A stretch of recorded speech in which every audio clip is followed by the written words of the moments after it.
মন খুলে কথা বলার জন্য এত মানুষের ভিড়ে আপনি যাকেই বেছে নেবেন, দিন শেষে সেই মানুষটাই আপনার মন খারাপের কারণ হবে। সংসারের কাজগুলো গুছিয়ে নেওয়ার পর আজকে ড্রয়িং রুমটা আমি ডিপ ক্লিন করে নেব, তাই ভাবলাম ছোট্ট করে একটা আপনাদের সঙ্গে ভিডিও শেয়ার করি। সো হ্যালো এভরিওয়ান, আসসালামু আলাইকুম। আশা করি যে যেখান থেকে আজকের ভিডিওটা দেখছেন সবাই আল্লাহর রহমতে অনেক বেশি ভালো আছেন, সুস্থ আছেন।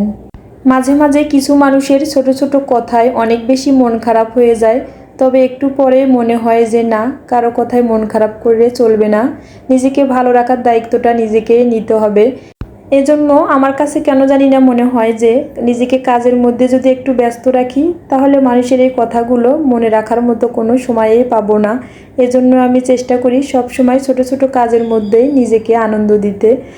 ভিডিও শুরুতেই বলেছিলাম যে আজকে আমি ড্রয়িং রুমটা ডিপ ক্লিন করে নেব। গাইবান্ধা থেকে আসার পর এখনও পর্যন্ত আমার ড্রয়িং রুমটা ডিপ ক্লিন করা হয়নি। ভাবছিলাম কবে সময় পাবো, কবে আমার এই ড্রয়িং রুমটা ডিপ ক্লিন করব। আমার এই আর্টিফিশিয়াল গাছটা সব আপুরাই এত বেশি পছন্দ করেন, শুধু আপুরাই না, এই গাছটা আমারও অনেক বেশি পছন্দের। গাছটা একটু ডিপ ক্লিন করে নিলাম। গাছের উপরের পাতাগুলোতে অনেক বেশি ধুলা জমেছিল, মানে সাদা হয়েছিল, ভিডিওতে দেখাতে পাচ্ছিলাম না। তবে যখন একটা ভিজা টাওয়াল দিয়ে মুছে নিলাম অনেক বেশি সুন্দর লাগছিল দেখতে।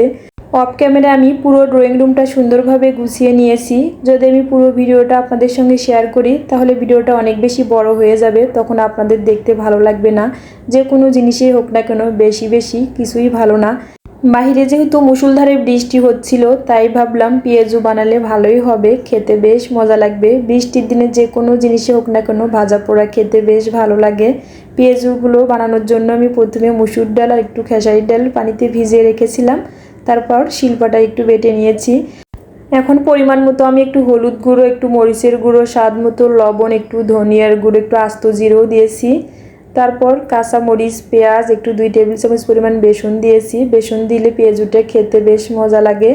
এখন একটু তেলে ফ্রাই করে নিচ্ছি।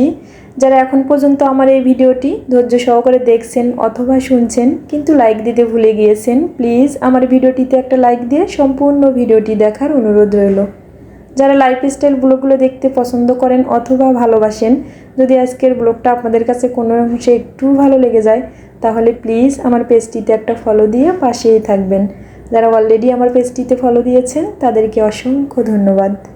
এখন হচ্ছে দুপুরের জন্য একটু রান্না করব। প্রথমে আমি লাউটা বসিয়ে দিলাম, তারপর পাশের চুলায় মুরগির মাংসটা রান্না করব। এজন্য মশলাটা ভালোভাবে কষিয়ে নিয়ে তারপর মুরগির মাংসটা দিয়ে দিচ্ছি।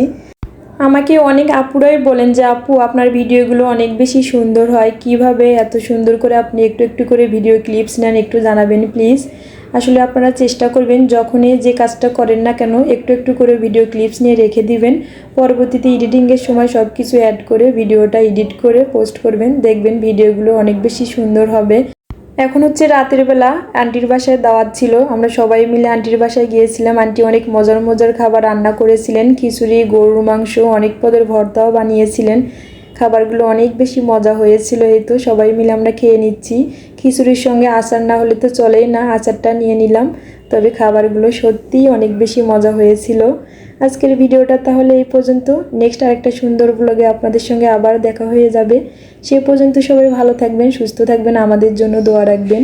আপনাদের সবার প্রতি শ্রদ্ধা এবং ভালোবাসা রইল। আল্লাহ হাফেজ, আসসালামু আলাইকুম।